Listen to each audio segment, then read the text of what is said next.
Hey, this is Red Hawk. We're hanging out at the deep end. I'm here with Marianne Rudis and Bob Hayes. And, you know, we've tried to show you different ways of seeing stuff. And it's based on, a lifetime of some people who are aging now, of experience and study and, getting knocked down, getting up. And over, I have said, I've had to give up belief and go with experience. And I'd like to just confess that that's not altogether true. I still believe. I believe in the golden rule. You can't prove it. You can't prove it. And yet, I believe in it wholeheartedly. Do unto others as they would have you do unto you. And they are there in every tradition. But let's look at the word belief, because the whole meaning of how a word sets up camp in us, how a word morphs through time and place, you see, that's what's happened to the word belief. The Latin word for belief is credo, which is the root of the word creed, and it's a good word, whether it's Apostles' Creed or Assassin's Creed. And today, most understand I believe as I give my assent to, like a mental assent. I hold it up. I hold it as true, as a literal fact. Yet, credo actually means I give my heart to. And when we think of heart, think of it as the deepest level of your conviction, deeper than the intellect. And what that is, well, that's a whole other podcast, isn't it? Credo has to do with I commit my loyalty to, my allegiance to. And I'm getting a lot of this from Marcus Borg, who is one of my mentors. He kind of changed the way I saw the New Testament. But in his book, The Heart of Christianity, he says, prior to the 17th century, the word believe did not mean believing in the truth of statements or propositions, whether problematic or not. It meant to hold dear, to prize, to give one's loyalty to give oneself to commit oneself. It meant faithfulness, allegiance, loyalty, commitment, and trust. And to believe meant to love. To believe and be loved are related. What we believe is what we beloved. Whether it's God or the Tao or the gods or creation or nature or your kids or your spouse, I believe in my kids. I believe in them. And that's to beloved them. And to beloved is to love that which you believe in loves. Now, the God that I was brought up on is a God of love. And so it's the poor, it's the destitute, it's the hurting, it's the crying. Those are the ones whom God loves. So isn't that who we should love? So to love God and to love that which God loves is about believing in God. And regrettably, this is not the case today. People do have a set of beliefs that you have to hold in your heart, whether true or not.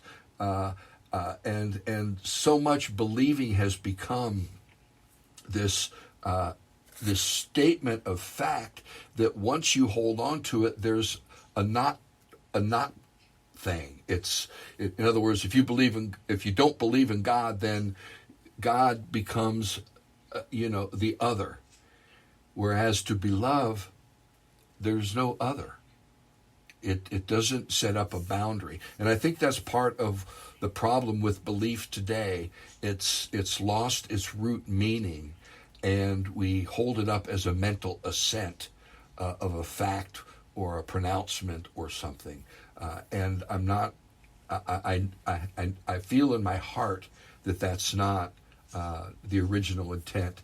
And to know that before the 1600s, that understanding was not really part of it. It really was to believe, was to beloved. And that's a hard piece to me. So Believing is still an interesting place in my life, how things set up camp. We've talked a little bit how the words belief, credo, and beloved set up camp in us. So I will ask my cohorts, Bob Hayes coming from Florida, Marianne Rudis from Spokane Valley in Washington, and I'm from the South Hill in Spokane. We've just been living our lives and going WTF at every step. So Marianne, I just threw out some understandings of belief. What say you? Well, I think I like that you tied it back to the word credo and in giving a different context. Because when I think of the word belief, I also think of things that we believe unconsciously and things that we operate our lives from a place of these beliefs that were instilled in us either as children or throughout our lives. You talk about experience, the things that we have come to accept as being true based on either what we were taught or what we have experienced. And I think those can sink in. And what I've come to is that we do have a choice in what we believe, but only if we can examine what we actually are, where we're operating from. And so that's those underlying beliefs. And when it comes to, you mentioned that you believe in your children, and that's so powerful, and it's so loving, and that ties belief back to that whole idea of being beloved. And so when I say I believe that it's a cold day outside today, that's not belief, right? That's an observation. But when I say I believe that everything is going to work out in the end, and if it's not working out, then it's not the end. That's a quote from one of my favorite movies, but but it gives us a way to operate our lives, to live our lives with hope, I think. So belief for me ties into hope. Amen. Amen. Bob, what say you? Well, like every other term that we discuss at the deep end, it's just multi-level, maybe infinitely levels. I think that I too like you going back to credo, and I liked what Marianne just said about unconscious beliefs, because I think that another word that is related to credo is credentials. Wow. And that gets back to our self-concept. What do we believe we are? What do we believe about ourselves as separate from the rest of cosmos? How do we fit in? And then you start building up through all these levels. Well, I'm a child of God. Well, I'm a brother or sister to other people in the world. Well, and all of these levels of belief get added onto it. But ultimately, they all fit back into one's unique belief about who we are and how we fit into the world. And that's the essence of all belief. That's the ultimate belief. Yeah, I was going to just say, ultimately, that is the root belief. And Marianne, something the foundation, right? Yeah. And Marianne, something you said was, we either sort our beliefs or they become dogmatic. And this is part of what consciousness is trying to do, to sort it out, to find the real. And, Bob, everything you just said, wow, talk about like we're back to Wittgenstein, language is a tailor shop where nothing fits. That every word is omnidirectional and it's vectoring in every direction in terms of its underlying meanings and harmonic structure, if you will. But I like the whole concept of one, do you believe in yourself? Is the self even real? According to Buddha, it's not. And two, how do you what is the process of belief, of sorting through one's beliefs? When I was a kid, I still remember some of my superstitious stuff. If I do this, this will happen. And, no, it won't. It's like, oh, I don't believe that anymore. Go ahead, Mary Ann. Well, I think that's where experience comes in, because we experience something that's contrary to what we believe could be or is true.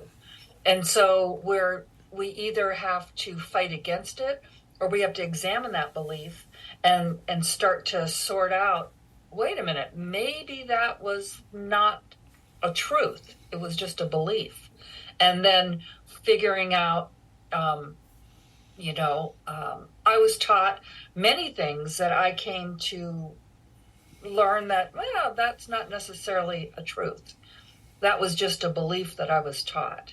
And I think really experience is the best teacher. It tells us things if we listen to it. And the funny thing is, many of us live our lives and we keep experiencing those same things over and over and over again because we're not willing to challenge that belief. And so once we find that we're in these patterns that are destructive or not working out well, there comes a point where we either have to resolve that that's going to be our life, or examine those patterns, examine the beliefs that are creating those patterns or are allowing us to participate in them. Yeah. I don't know if that makes sense or not, but that was, yeah. Yeah, and not only does it make sense, but we end up using beliefs as a bastion against what is true. I keep thinking of the last MASH, where Hawkeye's in a mental hospital, and he believes that as he was leaving, this woman had a chicken, and it was going to give their position away, and he kept saying, you got to keep that chicken quiet. Well, it wasn't a chicken in reality, it was a baby, and the woman ended up smothering her baby to keep it quiet, and he was trying to wake. Sidney, his psychiatrist, was trying to get him to see it wasn't a chicken, dude. And beliefs, consciousness is a house of mirrors, and beliefs have a leading role. And we need to be honest with that, and I hope somewhat playful, so that our beliefs don't turn into dogma. But as they begin to do that, you see what they have on you, and you flip the finger at them. Yeah. Yeah, and I think that you've hit on something very important there, and that's, again, that unconscious side of belief and the shifting nature of beliefs. And I think that the reason, or one of the reasons why dogma is so powerful, that it allows us to take a break from the struggle, if you will. We don't have to think about it anymore. Yeah. It's all laid out for us. But as soon as you start to think about things, that's when you're suddenly in this shifting area again. And, Mary Ann, you were saying, well, I believe there are truths out there, but that in itself is a belief. Is there really such a thing as truth? Well, I believe there is, at least statistically, but that in itself is a belief. Because every time you look at a statistical fact, in quote, well, then there's an anomaly that contradicts that fact. Yeah. And there you're shifting again. But, Mary Ann was talking about experience, and I think that's the piece that keeps interceding. Our beliefs are these loops that keep playing themselves. But then an experience happens. And, Bob, for you and I, psychedelics sure popped a lot of my loops. Sure did, but we were looking at even the psychedelics. We were looking at through a lens that was a result of our experience and our previous beliefs, conscious and unconscious, and so forth. So, you and I spent a lot of time, tripping at the same time, but they were certainly different experiences. You can remember a number of times you were trying to talk me down from certain things, and it's because I was coming at it from this different set of experiences and beliefs and unconscious motivations and all of that stuff, all of that shifting sand that we were both trying to stand on. But I think it's very important when you talk about, using humor, and you talk about looking at life like as a dance, and all of those things make it easier to deal with all that shifting of our beliefs and our relationship to the universe and our place in it and so forth. If we just say, hey, it's going to be all shifting, but we just got to dance through it, it's a much healthier, or at least a much more comfortable way to deal with it. Yeah. Well, and I think the bottom line that came out of what you were just saying for me was, what is the nature of reality? And can we know it? Every thread we pull on, Marianne. That's it, But this is interesting because I've never thought about belief as protection before. And something that you had said, Red Hawk, I'm going to be thinking about that. Belief as protections. It's a way for us to protect ourselves so that we can continue on, so that we can do whatever work. I remember being accused of being in denial many times. And it was like, I'm not in denial. What I'm doing is I'm choosing not to think about those things because I need to be able to function. Right. And so I think that's a form of belief, and it's a form of protection. That's interesting to me. Yeah. Well, we do create a house of our own house of mirrors is full of that. I keep thinking of the statement that when you finally get to the root self, what you get is the forever nothing. Buddha was at home in the forever nothing. Most of us have built our lives of protecting ourselves from experiencing the forever nothing because it's empty. It leaves us selfless, which, think of the whole Buddhist teaching. This is what it's about. How do you go to that place and make it home? That is a huge challenge. And Bob, when you talk about the self, is built out of a pyramid of beliefs, and even the ones that you verified as I'm putting quote lines on as true. I can say this is part of my nature because I've done this, and my life keeps. We go back to the Dharma, and those podcasts of what gets called out of us. But it gets back, Marianne, I think you said it, to the root questions of the podcast. What the hell's going on here, and to what end, and how do I get my most honest read on that so that I don't chase my ass with loops that are not grounded in what is real? So, to me, what you believe is real. Yeah. And again, it's a dance between belief and experience, and what you get is infinity. I mean, it doesn't stay. It's not something you can put in your pocket. What was it Bernowski once said about the ascent of human beings with science? Every time we reached for what we were convinced was true, it would shoot to infinity.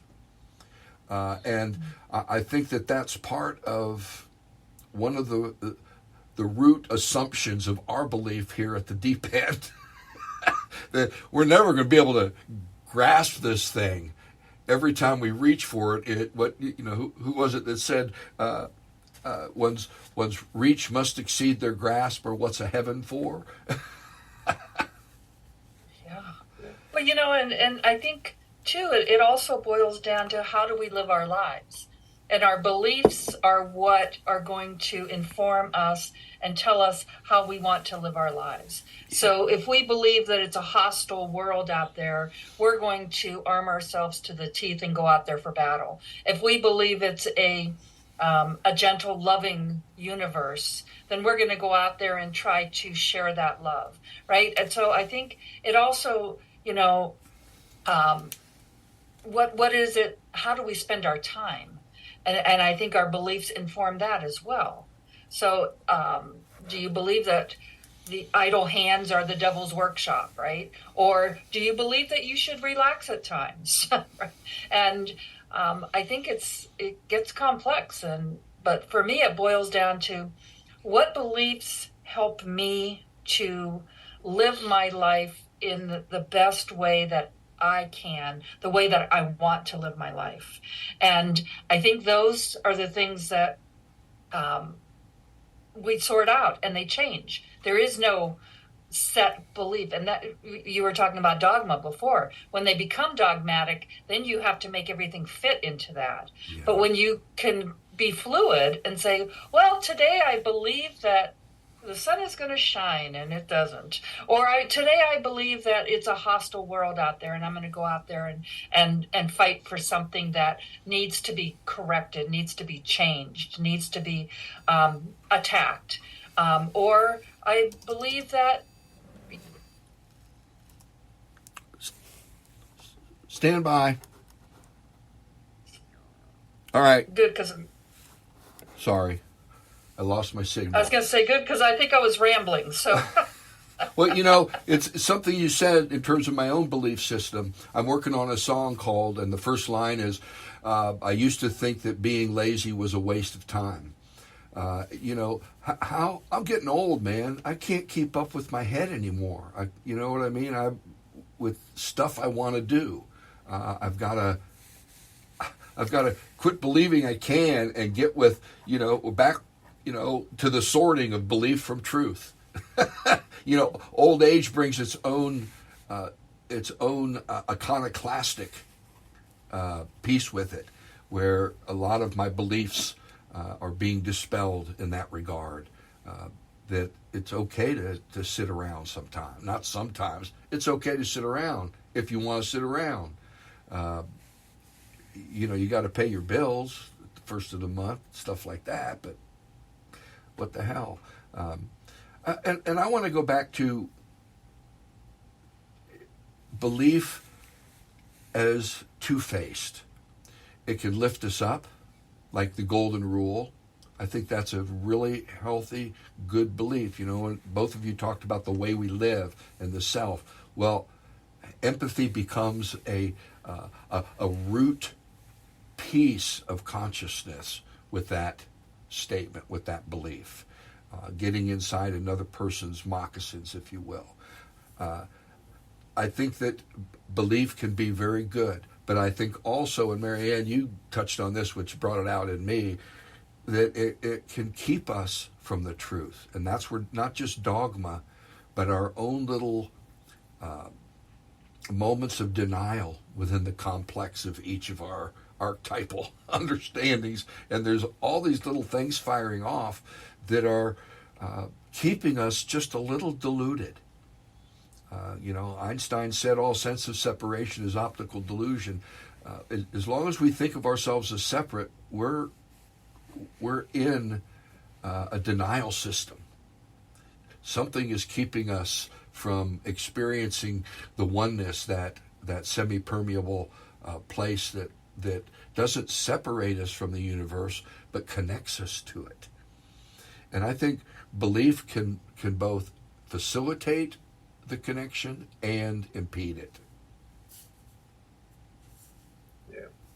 Yeah, I mean, underline that a couple of times. I think that's very true. Well, I believe it's true. Well, I think that the other thing about beliefs, so beliefs are a mental thing, correct? I mean, they're in our consciousness, they're in our minds.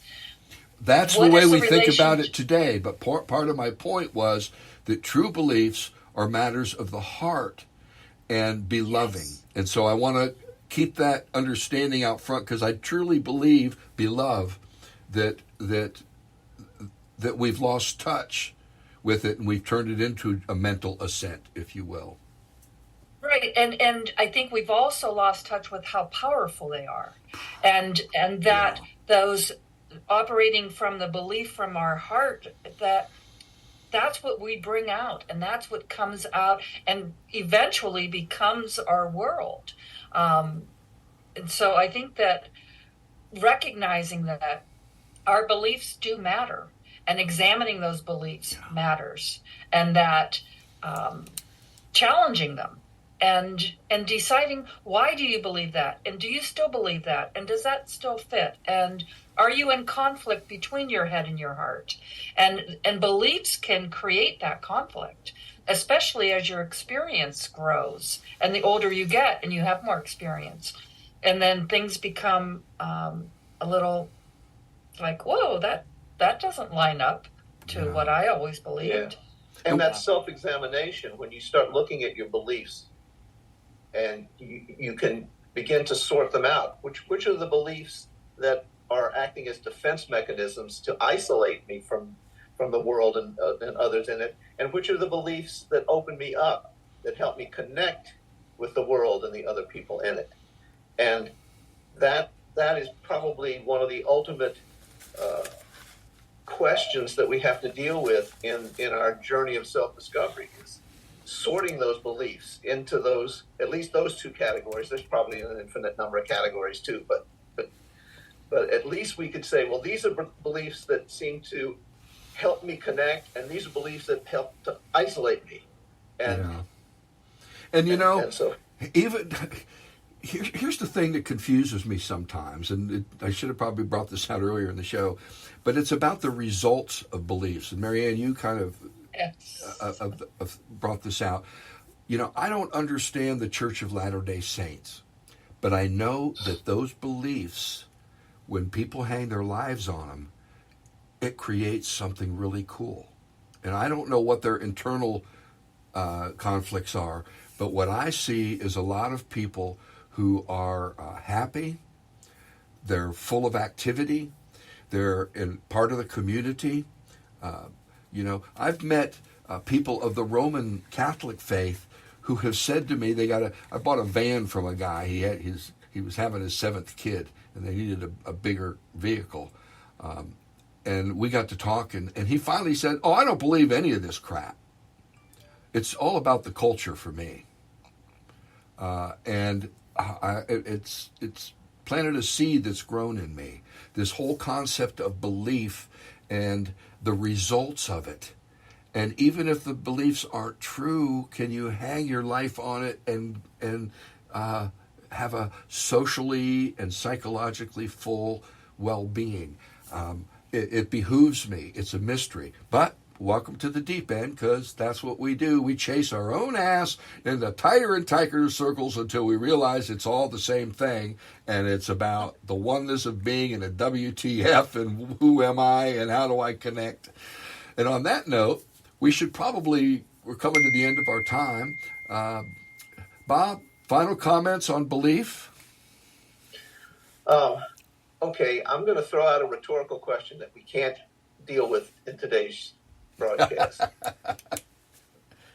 What is the difference, or is there a difference, between belief and faith?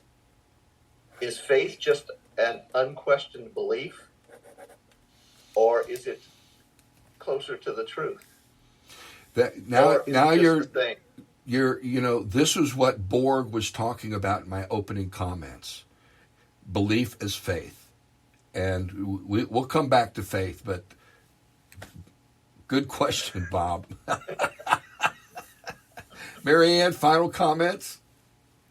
Okay, now you got me thinking about faith, but yes.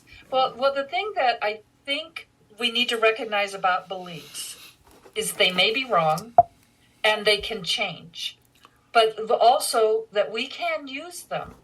I can remember consciously telling myself, I am going to believe this today because I need to believe this to get through the day, to get through this challenge that I'm going through. And there was something that clicked in my mind that, I get to choose what I believe. And so I think that knowing, I didn't know that before, but I think knowing that beliefs can be a choice, and that can help us improve our lives, or we get into danger when we get dogmatic about them. So Yeah. yeah. And on that note, before I introduce next week, there was a great reel, and I can't remember the guy's name, but he's a devout atheist, and he talks all the time about the ridiculousness of God and all this. And he's visiting this cancer kid in a hospital. And the kid says, well, will I see you again? And he goes, yes, you'll see me tomorrow. He's a British guy. He's a comedian, actually. And he says, well, what about the next day? He says, I'll come here every day until you get well. And the kid says, or until I go to heaven, right? And the guy looks at the kid, and I'm choking up. And the kid says, you do believe in heaven, don't you? And the guy says, definitely. Wow. You see, beliefs have a grace to them as well. Yes. And I want to end on that piece, because I think all of us need to understand that belief is not the enemy, although it can sometimes be a bastion to where you want to be in your dharma. It's something else. And this gets into a whole other piece. What's going on inside us? You know, I read a few articles because I couldn't believe it, that not everybody has an internal dialogue going on. You know, I walk up the stairs and I go, oh, there's an octave of stairs here. You know, it's going on all the time. It's a commentary. And, you know, when I meditate, it shuts it up for a while. When I do psychedelics, it shuts it up for a while. When I get into a good story, it shuts it up for a while because it becomes part of it. But this internal conversation, articles say only 30 to 50% of people have this internal dialogue going on. I'm going, say what? I have not only a committee going on in there, but I have this narrative that's like a monologue. And sometimes it's hilarious because I go, geez, this is my life and it seems tragic, and my internal dialogue is telling me that it's goofy as hell. We're going to talk about this. What's really going on with this neurological happening called internal dialogue, a monologue, a commentary, a committee? Oh, I don't know, but we're going to at least pull on that thread next week. My friends, blessings, and may your belief and non-belief lead you to the oneness of all of being.